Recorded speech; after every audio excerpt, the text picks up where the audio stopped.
of the United States of America and to the republic for which it stands, one nation, under God, indivisible, with liberty and justice for all. Thank you. I'd like to call this evening's meeting to order. Do we have any questions on the consent agenda? If not, can I have a motion to approve the consent agenda? I'll make a motion to approve the consent agenda as presented and authorize the mayor to sign. One second. Well, Aye. Upshaw. Aye. Hickman. Yeah, aye. Shields. Aye. Thank you.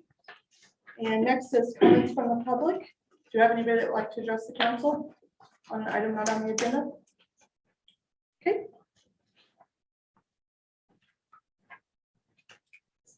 Moving on to new business. And first off, we have audit items. Presentation of the 2021 audit report by Harold Mays of Adler and Gabbard. We're too fast. Yeah.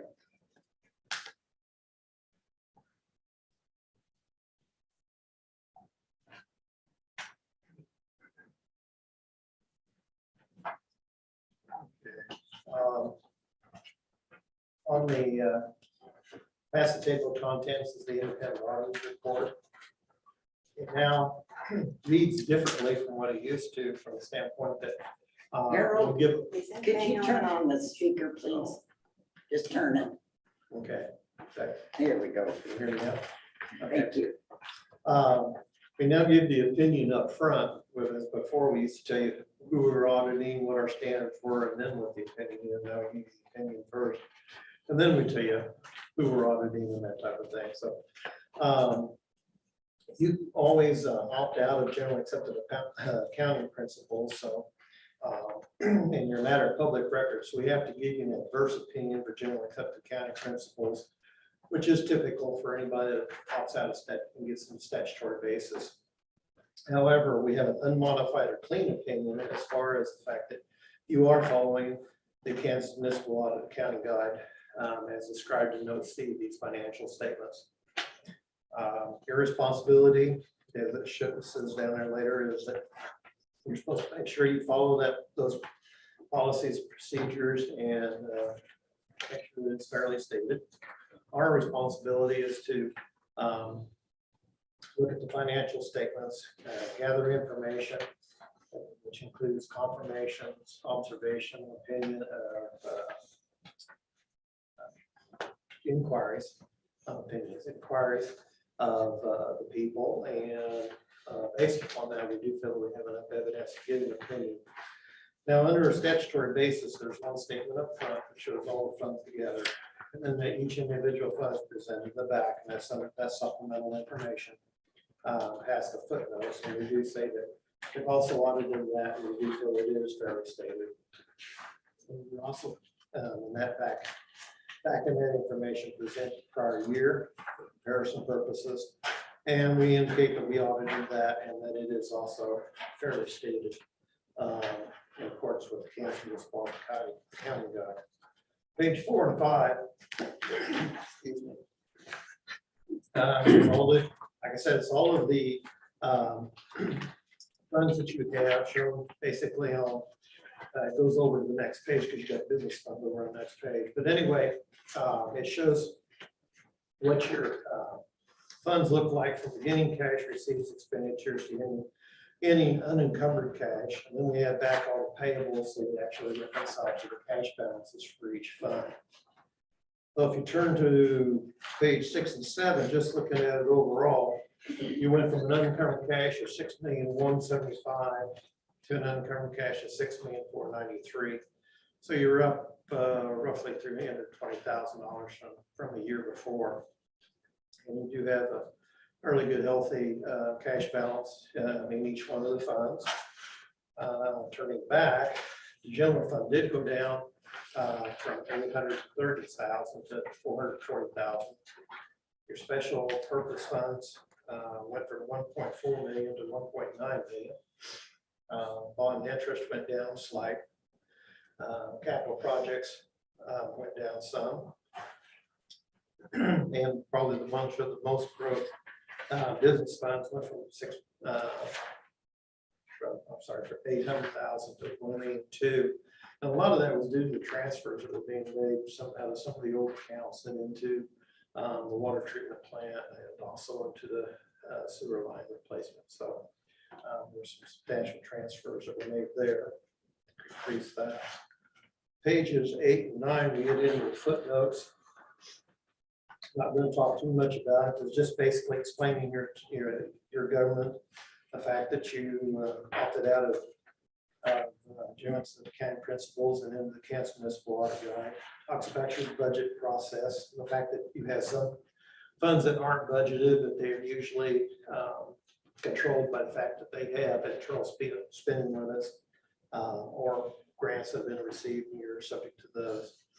On your cash and investments, one of the things that we look for statutory basis wise is to see that you're adequately secured either through FDIC coverage and or pledged securities.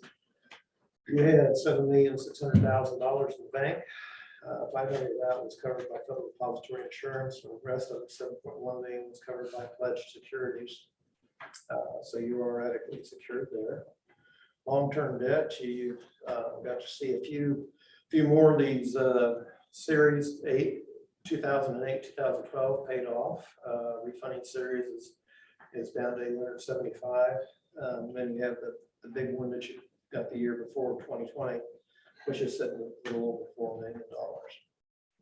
On your leases, the biggest one you have there left is the fire truck. The dump truck and copiers have a little left, but not a lot. Overall, your total debt is $6,366,000. That comes due on page 12. In the first 5 years, it shows you there, and then from 2027 to 2031, the balance that's due on those. You had some capital projects that you'd actually entered into last year, but they were fully finished before the end of the year. So that's just what that footnote's telling you. And on page 13, you get to see the transfers that were made coming from what fund and going to the other fund. Then on page 14, page 14 talks a little bit about your compensated absences. At the end of the year, your unused vacation time was 147,983, and 25% of your sick pay, which is what you would have to pay out, is 136,466. And then you had some other leaves that amounted to 44,000. So a fair chunk there, but none of it's going to come due all at once. So that's kind of goes in and out. I think it changed just a few $1,000 from last year to this year. I think vacation went down and sick leave went up a little bit. We'll get into your defined benefit plan, which is capers. We have capers under the city, and you also have it for firefighters, police. At the end of 12/31/21, the liability to capers for the city was 1.147 million, and for the firefighters and police it was 1.6 million. Believe it or not, those went down. It went down quite a bit this last year, and I guess that's the part that scares me, is it jumps that much in 1 year. What causes the jump? Because I'm getting these numbers from basically from the state auditors that are auditing that program. So it goes back to my concern over how they calculate all this, which is trying to figure out when a person's going to retire, when they're going to pass away, and trying to allocate that all back to present dollar value. So with no bigger change than there was in interest rates and stuff, I was kind of surprised to see it change and go down that much. It went down several $100,000 compared to the year before. Still have the information in there about COVID-19, just because we're still trying to get away from it, so to speak. You did have, and I'll go over it in a second in more detail, But I did have, we do look for Kansas statutes, to see if you're in compliance with Kansas statutes. One of them's cash, one of them's looking at your bonds, one of them's looking at your debt overall. Another one is looking at your budget compared to actual. And we actually had 2 funds that were, had budget violations, general fund and the community center, which if you turn to page 19, this is a summary of all the funds that have budget showing us the actual budget, the actual expenditures, and then whether it's over or under budget. And the ones that don't have a bracket are the ones that are over budget. General fund was over budget by $65,000, and community center was over by $9,500. So something we need to watch for. I think part of it was making all these transfers back and forth, moving stuff around. Just need to keep a closer watch on that. I will tell you that when it comes to budgets, the state only looks at the expenditure side. They don't care how far you go on revenues. It's the expenditure side that they're looking at. And I've never seen them do any more than sometimes send a letter if you're over budget and a budget violation. But that's one of the things they look for. So keep that in mind. And on the revenue side, some of the things that do help you out if you're over is if those revenues are unbudgeted or they end up coming in way over budget, but not taxes. You can be way over or way under taxes and it doesn't help you one way or the other as far as getting budget room. But if you're over or have a budget for reimbursements or grants or something like that, and they come into that fund, they actually increase your budget without you having to do a budget.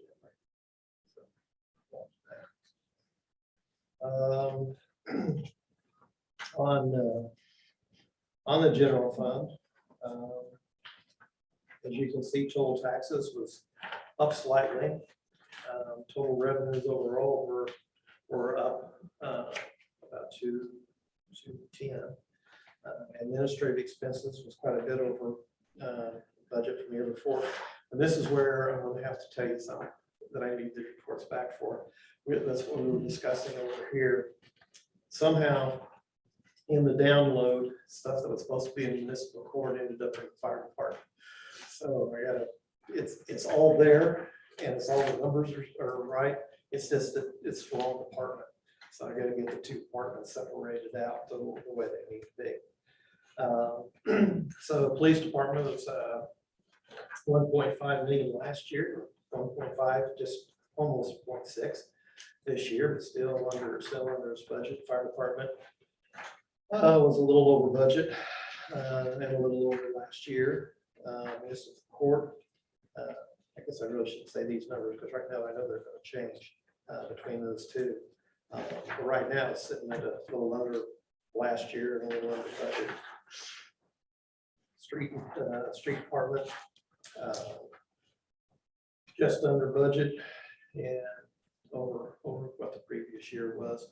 And most of this is occurring in the full-time salaries or the wage positions is what's increased on that. After that, you get to each of the other funds. Library fund starts on page 27. It shows that it went up from the previous year by $8,000.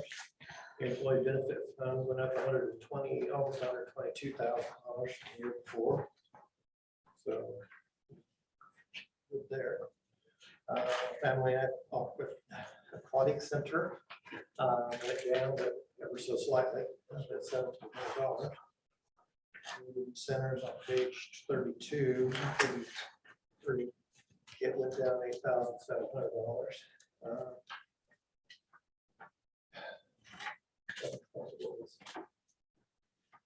They was mostly building maintenance. There must have been some work that had to be done there in that creek, but was most of why it went down from the year before. Get to stormwater management, it went up $76,000.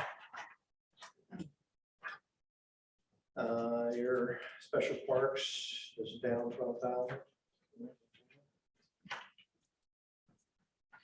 Kind of budgeted for it to go that way because the budget for receipts is 17,000, expenditures is 34. Street repair on page 36 went up 54. I'm sorry, I can't hear you, Harold. I'm sorry, street repair went up 54,000 from the year before. Pretty much what it did the year before that. So it's 2 years it's gone up about the same. That's due to the gas tax going up. In terms of what's kind of going in here, I don't know necessarily going up, it's just collecting. I don't know, there's too much about some of these smaller funds. Talking about. Your COVID is on page 40, and the money's sitting there, but you hadn't spent too much of it this year. You got 436,386 to spend into this next year. That's one thing you might watch for. If you go over 750,000 in expenditures, you're subject to what they call a single audit, which means that basically we have to look at the grants in detail and do some detailed testing on them to say that the funds were expended appropriately. So, so if you have a federal grant money you're going to get, but that would be something to watch for. Bond and interest is on page 45. They went down 154,000. Also because ad valorem, or not ad valorem, but taxes overall went down about 30,000. And as you pay off your debt, of course, debt the payments themselves, the bond principal goes up, and interest expense usually goes down. So that's where that's at. After that, you get in capital projects. As one of the places where transfers were made out. So that zeroed that particular 31 fund out.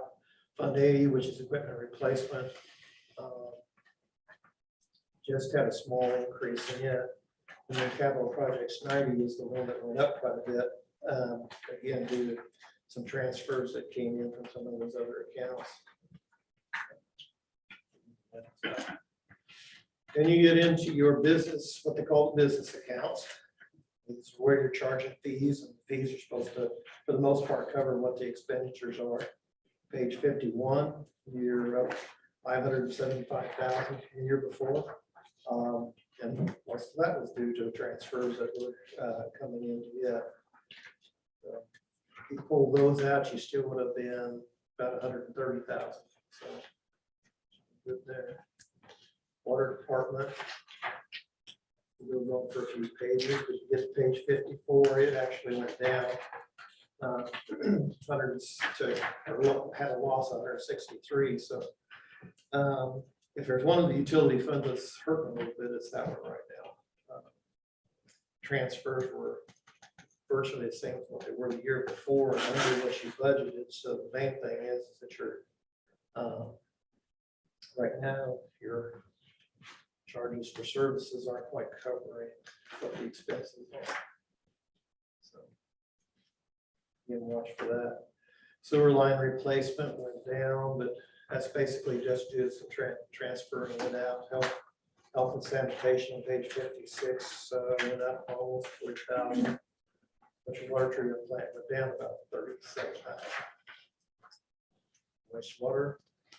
Again, another one that had a bunch of transfers into it, it's sitting at 929,000. And most of that was due to operating transfer, 974,000. Harold, did you see anything or suspect that COVID impacted anything from it? If you mentioned that, I'm sorry, I didn't hear it. No. Well, you know, that's kind of a loaded question. Did it impact things? Yeah. You know, for starters, all of your activities outside, your pools, that type of thing were really affected by it. They're showing quite a bit of it come back this year compared to last year. But they still have a ways to go to get back to like what they were in 17, 18, or 19. So it did affect that operation some. Yeah.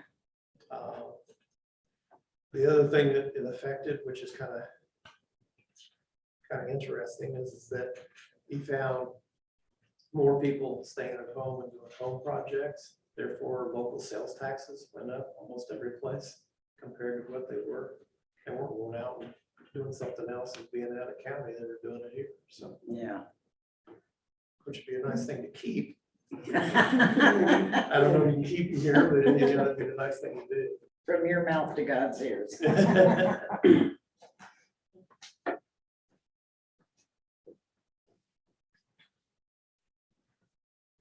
Was there anybody else that had questions on it? And then there's probably stuff that'll come up when we start budgeting. the budgeting process. Well, that's one of the reasons I think on that jail fund, I want to change that because right now you don't want to budget municipal court and the police and fire the way they're sitting in there. Mhm. In total, you're okay, but it would be nice to have those where they're supposed to be. When I get the trial balance, I have to eliminate a lot of lines. I just literally have to go through and physically eliminate lines. And the only thing I can think of right now is that when I probably got to that fire municipal court one, I must have eliminated the line that told me it was municipal courts. Or I'm sorry. Yeah, I missed the court, so it ended up being fire instead of the municipal court. From what I'm seeing, it is under municipal court, which is where it's supposed to be, but it's not right now. Yeah, You're attacking. yeah, like you Got guys some know. extra money. First part, I probably don't want that expense. Yeah. Could have had to be police and fire. That's Right. okay. All I can think of is, I'm glad, I bet he's glad he doesn't have to audit like the fires in New Mexico or all those. Oh my gosh. True. Anybody else have any questions right now for Harold? Thanks for all your work. Okay, thank You're always you. helpful and explain it well to us. Okay. Like I said, I'll get. If you're not just maybe Pass pass it it down. down. Yep. Oh, We'll get new ones. Get it in the right. Let's get the correct. You want the letter too? No, No, the letter is basically just to tell you that in the process of doing the audit, I didn't have anything I could No. bring to you that I thought was a problem with me trying to get the audit done. All right. If there's no further questions, can I get a motion? I move to accept the 2021 audit report from Adler and Gabbard. Is there a second? Second. Bam, Aye. Upshaw, Aye. Beckman, Aye. Shields. Aye. Thank you. I did forget to mention when we started again, that we are on an amended agenda. You'll see the new item at the end, just a minor addition. Moving on to consider a letter of engagement for the 2022 audit. Yeah, Harold has provided us same price as last year, $15,400. If you want that, Say again. $15,400. Okay. So if you would like Harold to do our audit for 2022, you just need to approve this letter. Okay, I move to accept the letter of engagement with Agler and Gaddard to audit the city of Paola for calendar year 2022 in the amount of $15,400. I'll second. Bam, Aye. Upshaw, Aye. Beckman, Aye. Shields. Aye.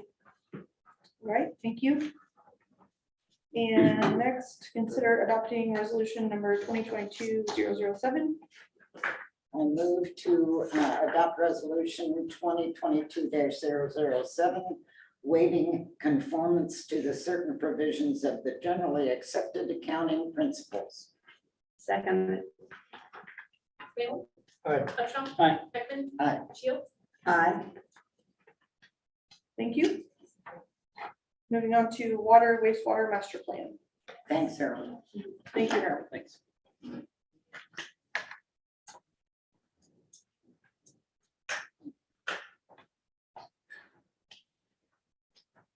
There you go.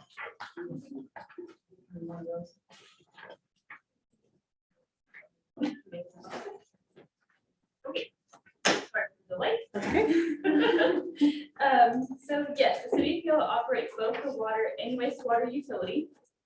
At its meeting on May 11th, 2021, the Paola City Council voted to approve the proposal from the clerk to develop a wastewater and water master plan. And then at its meeting on June 7th, 2022, the City Council work study session, Mike Hall, the clerk, presented his final plan. The plan includes an overall assessment of the existing systems, multiple test results, as well as a prioritized list of items to help address and keep our systems running efficiently. The plan is an 88-page document, which includes contingencies A through N. And Mr. Hall has, since the meeting, has sealed his plan. So it's all final, it's all done. In order to accept the plan, the city council will have to make a motion. And then the wastewater and water master plan is actually already on the website due to the size for everyone to view, because it was going to take a lot to print all those off. So it's out there for anyone to see. Other than that, I don't think I have anything else. And Mr. Kirk is here if you have any questions. Anybody have any other questions?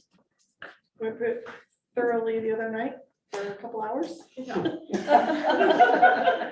Just a few.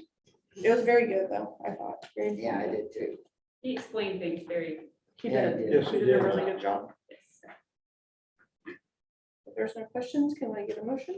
I'll make a motion to formally accept the water and wastewater master plan done by Mr. McClure. I second. Smale, Aye. Upshaw, Aye. Beckman, Aye. Shields. Aye. All right, thank you. Letter C, the broadband acceleration grant agreement. So on May 20th, we got the announcement that the Paola QuickCom will be receiving the grant funding from the Kansas Office of Broadband Development Acceleration Grant. That's long. So a little bit of background. At the February 8th, 2022 meeting, the Paola City Council approved a statement of financial support committing the amount of $250,000 towards the total cost of the project of $1 million. The attached agreement will allow for Paola to release those funds to JMC Corporation, which is doing business as QuickCom, so it'll be QuickCom, in the amount of $248,097.63. If you remember, the grant is a 50-50 matching, so QuickCom will match that, and then the state will match the remaining $496,195.26 for the total project. Woo, yeah. Yeah. Our city attorney, Lee Tetweiler, reviewed the agreement. He had a couple of comments, they were addressed, so he's happy with it, reviewed the final document. And as previously stated, the funds that we will put towards our matching will be ARPA funds. And I spoke with John Terry with QuickCom today, and he was just checking up to make sure everything was going well. He said he has all of his suppliers ready and lined up to go as soon as the agreement is signed. So they're ready to get moving. Excellent. It's, Yeah. yes. Sure is anxious. Does anyone have any questions? I just was gonna ask if you could clarify what we've discussed for the second, hopefully second part of this. Absolutely. So QuickCom, the reason why we entered in with QuickCom is because they made a promise to us that they're going to submit for another round of acceleration broadband grant that's going to come up next year. And if they don't, they are also committed to helping us finish it either way. It's kind of bad business for them to not. So we both have skin in the game, and that made me feel a lot more comfortable. So yes, we're working on phase 2 already. So Awesome. Thank you. Thanks. Anybody have any other questions? If not, take a motion. I move to approve the grant agreement with JMZ Corporation in the form substantially presented and authorize the necessary signatures. I'll second. Smale, Aye. Upshaw, Aye. Beckman, Aye. Shields. Aye. Thank you. And this is the item that was added to the agenda, which is a leave allowance request. I had Stacy Johnson, she was at 210 West Peoria. She has a bill that was for 176,300 gallons of water. So that resulted in Who was this, Stephanie? Stacy Johnson. Oh, okay. Her bill was $1,538.68. Yeah, that's So- pretty obvious. Yes, so I spoke to her yesterday. She said typically our leak allowances, you just have a calculation. Well, she fully exceeds that. So $75,000. She meets the maximum amount, which is $615 off her bill. but anything over $250 has to be presented to the council. So if you'll see, she didn't really have documentation because Cam actually went over there and fixed it for her. So I asked her to provide pictures. She showed where the leak was. It was in a crawl space in her basement. He had to just fix a little piece. He also supplied a statement saying he fixed it. So I fully believe she has fixed her leak. So that is being presented as a adjustment for her bill. Who did you say fixed it? Cam Johnson. He's one of our firefighters. Yes. Yeah. And there's really, I mean, it's kind of an incentive to fix it. When When you know it's not gonna, get bigger. yeah. She will still know how much. Because you only get one leak allowance, right? You get Per- 4 years. Yeah, yeah. so she had to, she's currently like in the middle of buying the house, so I had the landlord and her sign it. Oh, yeah. Just to show, 4 years for that address, she can't get another leak allowance. She still will owe $923, and I told her we would try to work with her to spread that over 3 months. So she would pay that amount plus her current bill, and she would need to keep that current to be able to keep the agreement. Once she defaults on that, the agreement goes away and the whole amount is over. Okay. Yes, I bet her eyes popped when she got Oh, there. yeah. yes. All of ours. I know. Yeah. Unfortunately, I've seen a couple of these, so sometimes people don't apply for it, or their allowance. Yeah, they don't know. I think the worst one I've seen was one in the field house over the winter at the football field. Oh, no. Because nobody was out there. I'm pretty sure that's why we have a limit. Yeah, that would maybe why this policy wouldn't apply. All right, any questions? If not, can I have a motion? I'll make a motion to approve the leak allowance for 210 West Peoria in the amount of $615. I'll second. Mail, Aye. Upshaw, Aye. Beckman, Aye. Shields. Aye. All right. I don't think you have any committee reports, do we? Don't have any committees on right now. No. All right, moving on to staff reports. Eric, do you have anything? Nothing major, but we are hosting the monthly chamber coffee at the PD here next Friday. So hopefully we can talk to some local business people and see if there's anything we could do to improve services. Very good. Kirk, do you have anything? I do. Stephanie?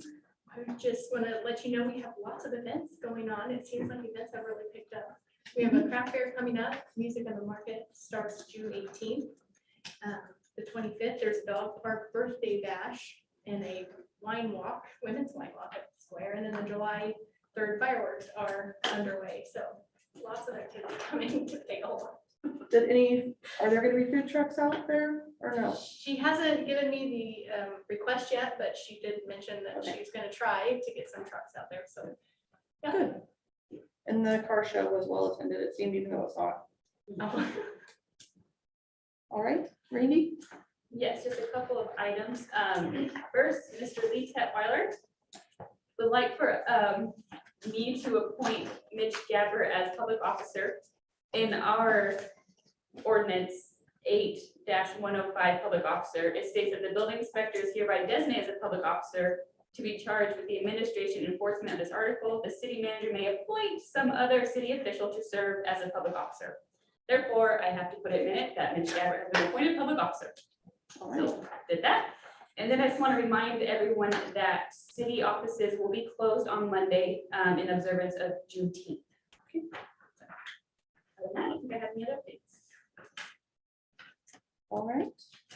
Dave, do you have anything tonight? Nothing. Sure. The only thing I wanted to mention, I talked with Randy on May 17th. Randy and I had a phone conference with Marty Peralez with Lighthouse Communications, just to talk about the network and IT security. So no big takeaways there. I've got a few suggestions that I want to make, but I want to confer with Marty and Randy about that. But otherwise, it came up because of the article in the Miami County Republic with Osawatomie and their overrated 47,000 tags. It turned out to be port scans, which I knew was the case, but I figured we would do our due diligence and have a, so otherwise. Glad you did it. Yeah, so. And if we do ever have to have any kind of cybersecurity meeting, those are executive session privilege, correct? I think they are, Yes, they are. because obviously you don't want to know the meeting. So just FYI, Oh, I got what you mean. Yeah. Something. if we happens, ever have it. need to discuss it, it's eligible for, hopefully nothing ever does, but, Yes, or even if we want to be updated on what we do or how we stay safe here. yes. And that's all I have. All right. Kathy? I just wanted to thank the employees of the city for watching their budget. They're doing very good, and I appreciate it. Thank you. Leanne? Nothing? The only thing I have is one last reminder, or desperate plea, whatever you want to call it. Dave and I are heading to ride in the John Brown Jamboree Parade on Thursday night. If anybody else would like to join us, it's not too late to jump in. I think they'll even feed you a burger. Together. Yeah, they even offer a free burger meal if you go. Wait a minute. Wait a minute. What, from what? Yeah, from where? In front of the Elks Lodge, The they're grilling burgers. Grilled burgers. Tell them who you're with and they'll feed you.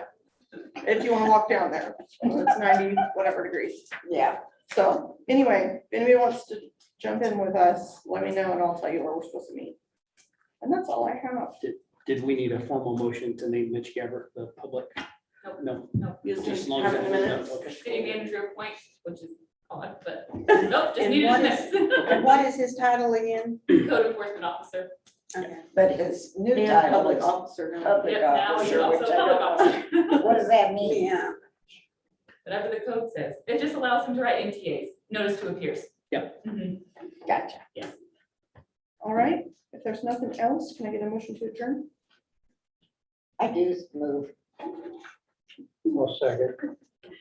Mail, Aye. Upshaw, Aye. Beckman, Aye. Shield. Aye.